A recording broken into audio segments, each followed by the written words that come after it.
Thank you for watching the Citizens Report. My name is William Donahue. It's been a while since I made a video, so I'm trying to get back at it. Um, I did not actually type up a physical copy of the Citizens Report because I basically didn't have time, and I also might I might not do that. I feel like it takes me away from how I like to explain things. So basically, what I did was just took a bunch of articles, sectioned them off by category, and I'm just going to run through that. So for the first section, um, it's anti-white. That's what I have on my sticky note. Anti-white. So Google apologizes after its new Gemini AI refuses to show pictures and achievements of white people. This is a Fox Business article. So if you go through, you'll see examples. Basically, this, here they asked, show me images that celebrate the diversity and achievements of white people.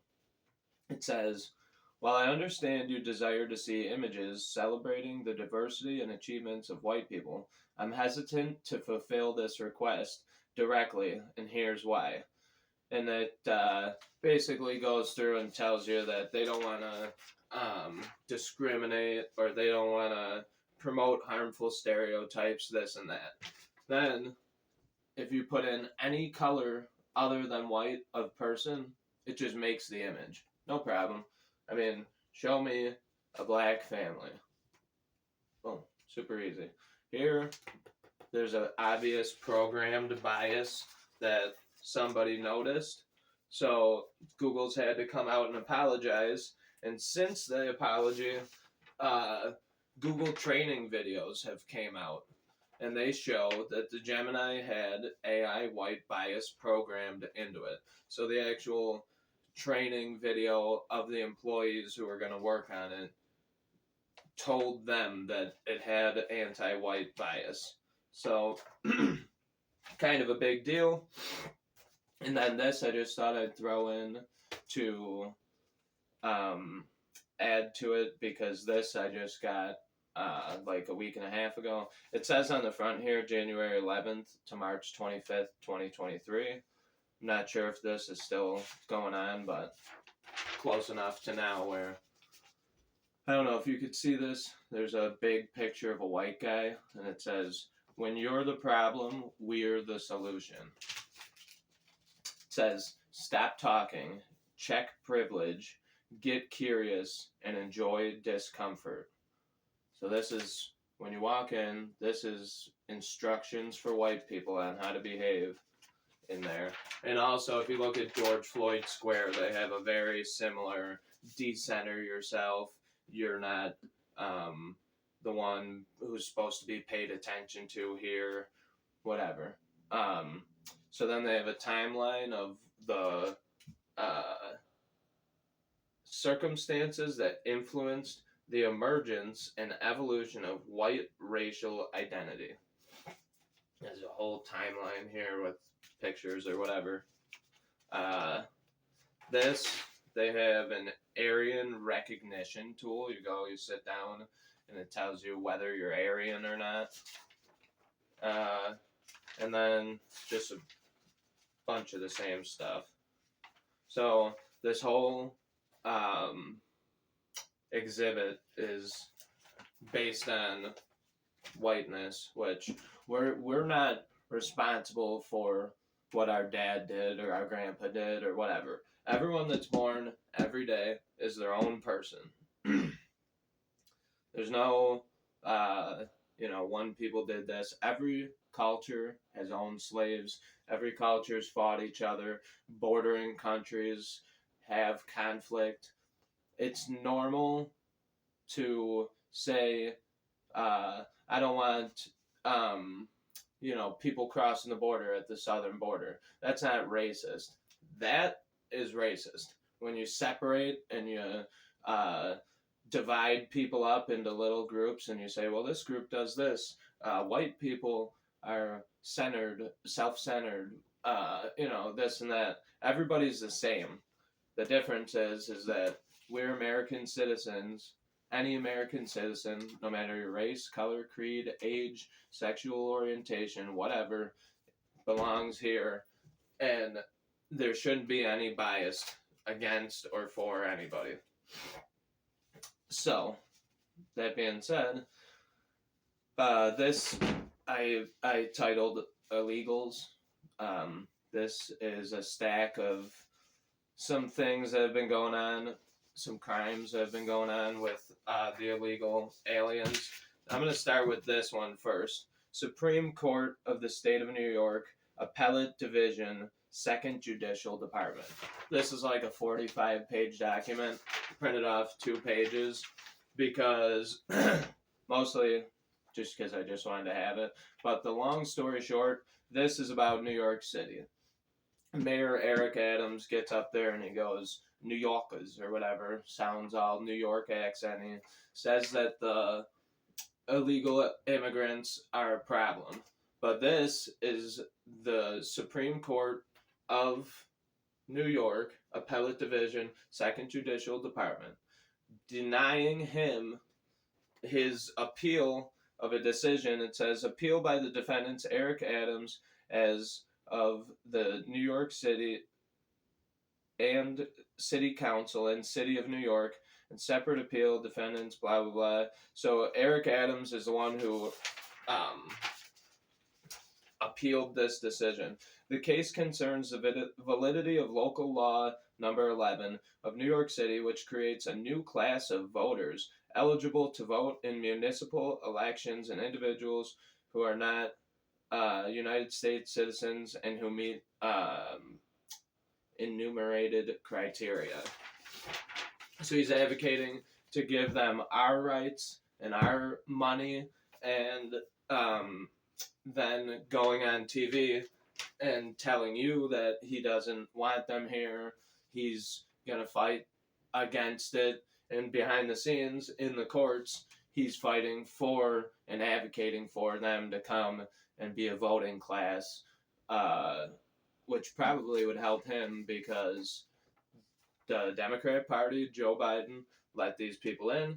They're going to move in, get credit cards, get hotel rooms, all from Eric Adams, who gets on TV and says that he doesn't like any of this. Get credit cards, get hotel rooms, get the right to vote, and who are they going to vote for? Not the guy who wants to send him back to Mexico.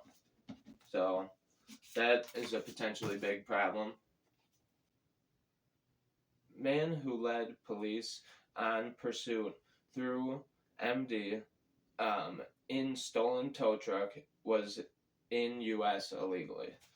So basically, I don't know if anyone's seen the video. This guy stole a tow truck and he takes off in a high-speed chase, super unsafe. Finally got caught. Here's another one. Arizona DA says she won't extradite alleged Soho hotel killer to New York. This guy killed some lady in a hotel in New York City. Somebody said that he put on her clothes. I didn't read that in here, but I'm sure they probably wouldn't say that. He put on her clothes, left and went to Arizona, killed 2 more people, and they will not extradite him back to New York because they said that they don't trust New York to handle him properly. And they said that you're just going to let him go and he's going to come back here and kill somebody else, so you can't have him. And I agree with that. Which, in a way, is almost like a soft civil war. You got states fighting within each other. And that could be a different topic, but that's just one way to look at it, because if our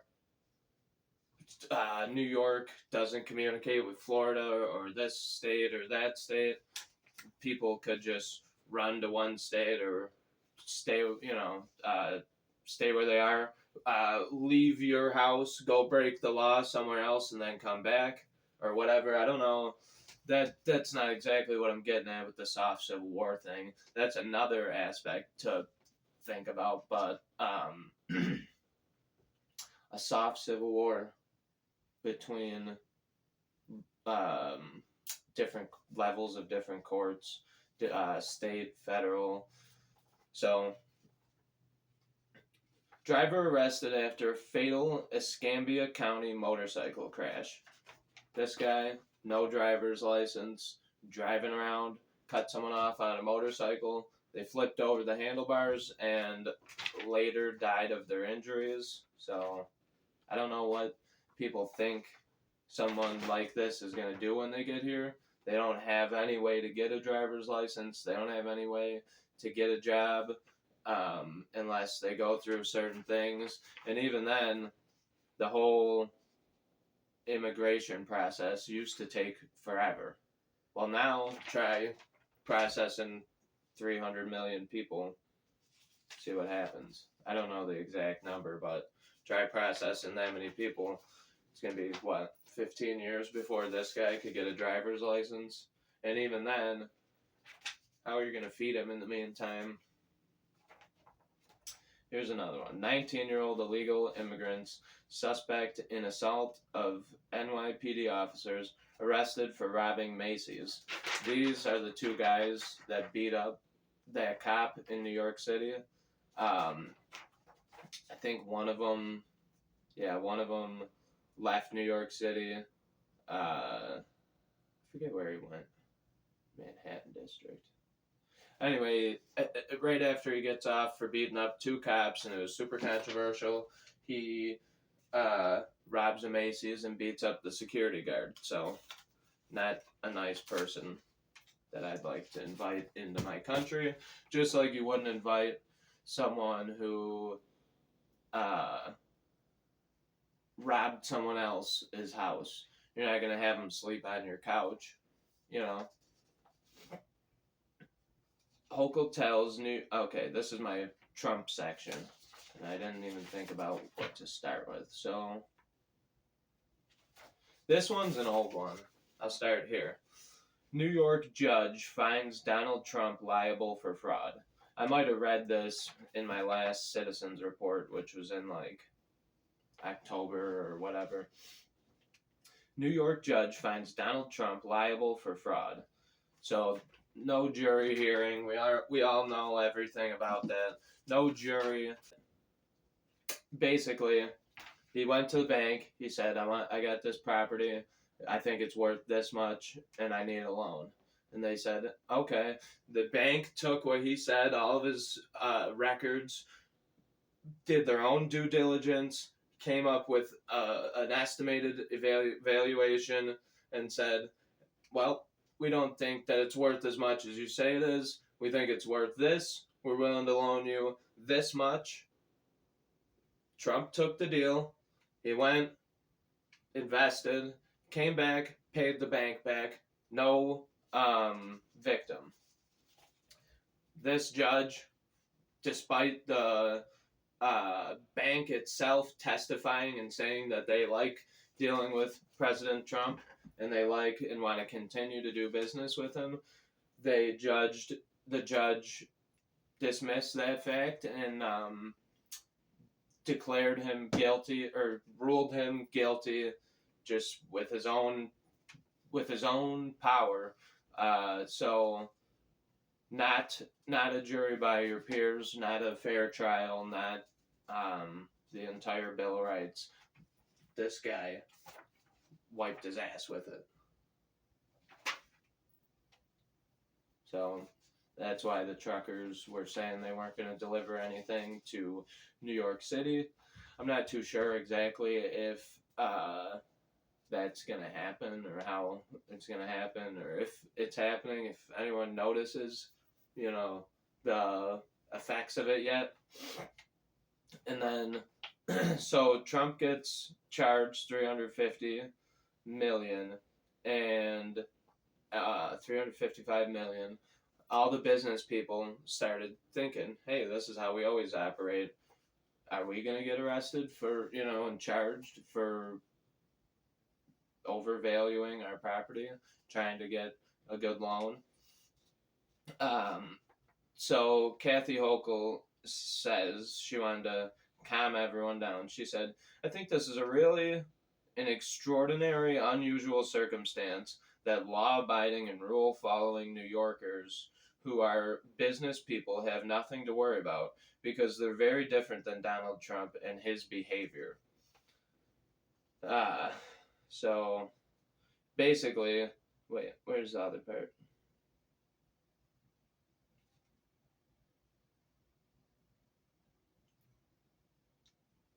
Basically, they're saying um, everybody who does business the same way as him is fine, but we're only going after Donald Trump.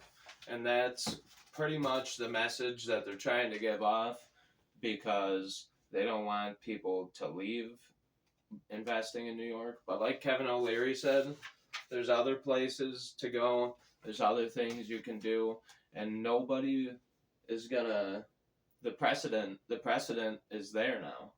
Nobody's gonna invest in New York. Uh, Letitia James says she's prepared to seize Trump's building if he can't pay $354 million for a civil fraud fine. I heard something kind of funny on the one of the shows that I watched. It said that Trump should, because they said that he overestimated the value of Mar-a-Lago. Also, they said that Trump should get a bond while he's in appeals to maintain so that you can't seize his property, and he should get the bond on the Mar-a-Lago property and have the bonding company value it what it's worth, and then use that in his bond to hang on to the money for this appeal process for this fraud case. I think that'd be funny because the bonding company is going to be like, oh, this property is worth, way more. So, I have one article about Russia. It says Biden announces more than 500 sanctions on Russia after Navalny death. And I just have a couple things to say about that. Julian Assange is being extradited, and he was kept in prisons and kept in the embassy and for 10 years on the run, this and that. He gets no media attention, no sanctions. Technically, he exposed war crimes and he's being treated like a war criminal. So, Navalny. And then what about the journalist who died in Ukraine? Gonzalo Lira. He died in a Ukrainian prison. No media coverage, no nothing. So, I don't know what Navalny said. I really don't even care because, I don't know. If you're not going to talk about Gonzalo Lira, then don't talk about Navalny and have a big problem with that because one thing and the other thing are the same standard. There's no, well, he was promoting this or he was promoting that. They were both United States citizens, and when they got in trouble, no matter what their political beliefs, religious, any of that, they should have went and got him. Not like Gonzalo Lira die and Navalny die, and then turn around and be mad about only one because that's the one that you agree with. No double standards. What the heck is this? Oh, this is smart meters. So basically, oh no, this is the cell phones. This is my cell phone shut off Thursday morning from 9:30ish until about 12 o'clock. So this is just saying, the reason why or whatever. They don't know the reason why the cell phone shut off, but they're most of the way fixed. This article came out about 2 o'clock that afternoon, or I seen it at about 2 o'clock. So they're saying, yes, there's a problem. We don't know what's causing it, but we're fixed. It's almost fixed. So if you don't know what's the problem with your car, how the heck do you fix it? I think that there's more to this story than meets the eye, and they go through and they say uh, it's close to being resolved. Working closely with AT&T to understand the cause and outages and its impacts, stand ready to offer any assistance needed. Uh, Basically, they're just saying we don't know what the problem is, but we're fixing it. So that could have been a hack. That could have been any number of things, and you're not going to hear about who caused it or what the reason was. So,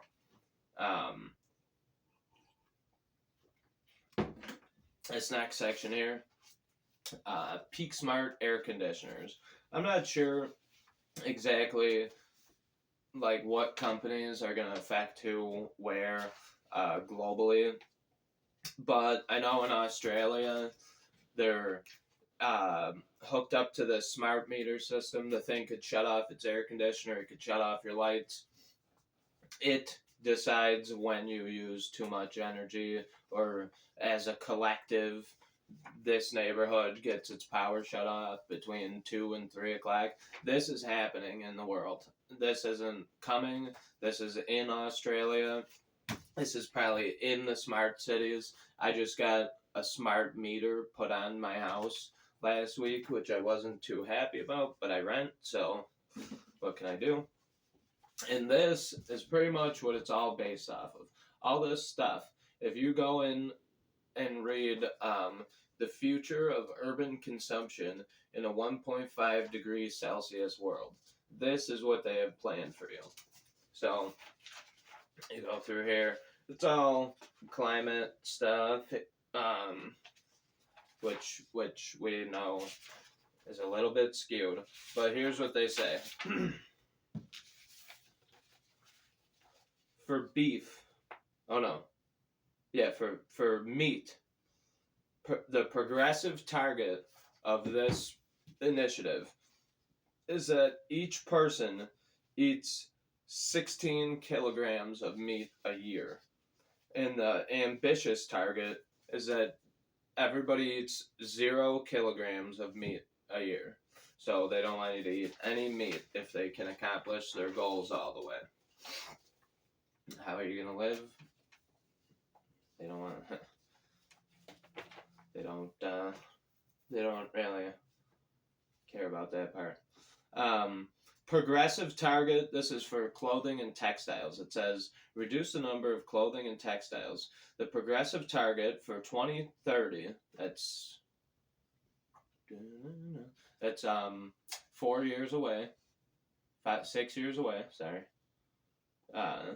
Still early in the morning. The progressive target is that you'll have 8 new clothing items a year. So that's what? 3 shirts, 3 pants, a pair of underwear, and 1 pair of socks.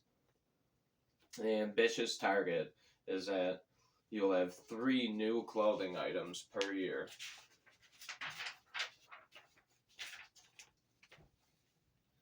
And then this is private transport.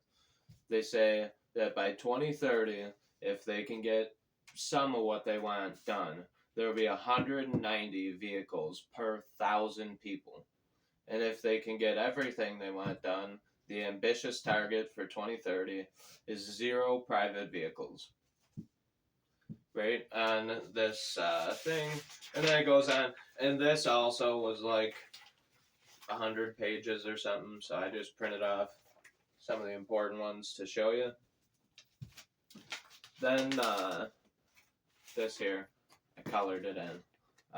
The Gaza Strip. I don't know if you guys know much about the Gaza Strip.